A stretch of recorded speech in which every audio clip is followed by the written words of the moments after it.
Assalamu alaikum. How are you all? This is our lecture 3 of chapter 1, Britain Rules India, the Jewel in the Crown. So after reading endless minutes of the education, we have one very famous name, and this is the another name in the field of English, Sir Charles Wood. So we will read about the Wood's dispatch on education in 1854. Sir Charles Wood's dispatch of 1854 led to the establishment of Department of Public Instruction, under which degree awarding universities were set up in the presidencies of Madras, Bombay and Kolkata on the pattern of London University. Later on, other universities were set up on the same lines at Aligarh, Dhaka and Lucknow in 1920, and at Allahabad and Delhi in 1921 and 1922 respectively.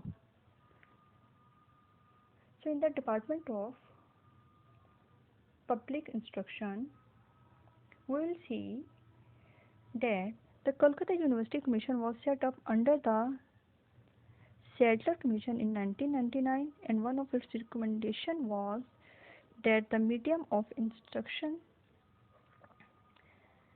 should be up to high schools level in local language and in English at the college and university level. So what was the result of these education policies? As Lord Macleay's minutes on the education for India left long-lasting effects on the Indian subcontinent. Whereas William Adam reports that before the British colonized India, there were 100,000 schools in Bengal and Bihar in 1830. And Dr. D.W. Landry reports of 1882 tells us that Punjab had the same number of schools. And the Thomas Monro observed that every village in the India had a school. So what happened in 1947?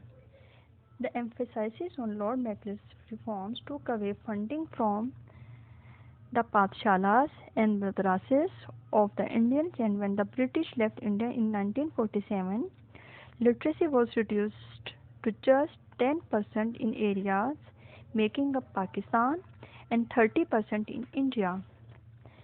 English became a second language for both Indians and Pakistanis. The independent states of India and Pakistan in 1947 made Hindi and Urdu their state languages.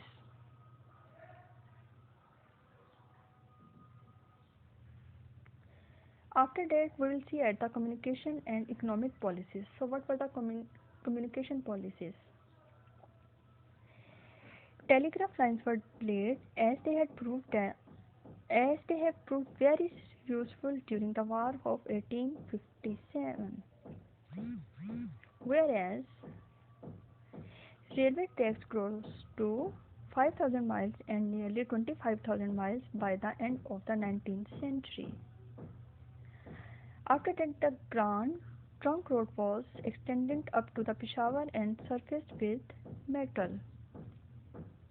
And when we will look at the economic policy, we will come to know that Britain was assured of a steady market for its manufactured goods. In India, agricultural production was boosted by the construction of irrigation canals in the United Provinces, Punjab and Sindh.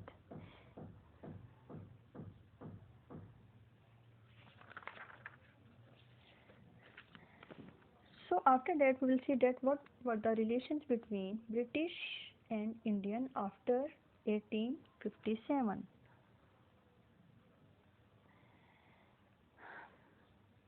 Before the war, English officers has adopted the lifestyles of the British, of the Indians, like they have even started to dress like them. They rode on elephants and had a following of officers just like the Mughals emperor state processions. Many of them married Indian wives and their children came to be called Anglo-Indians. But instead of this, the field of commerce, trade, and education relation after the War of 1857 between the Indian and the British rulers remained one of distrust. So what happened? In the result, the British isolated themselves behind their exclusive gymkhanas, clubs, and civil lines residential areas. So in the result, the British culture was spreaded.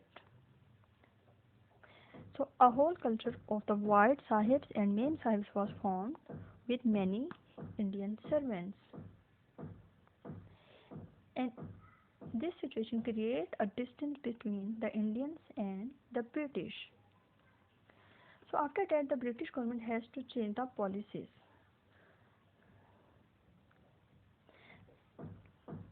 They realized their mistakes.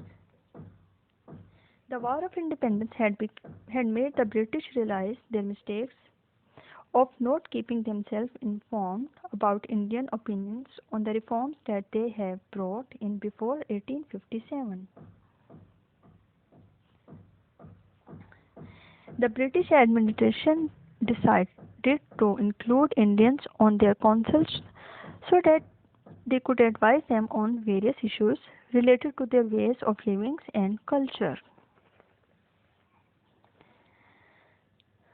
So what happened? The British members of the Viceroy Council were each given a department to run home revenue, military and finance.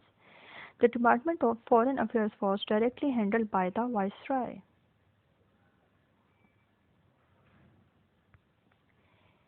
In the result, we can see there were two acts of Indian councils.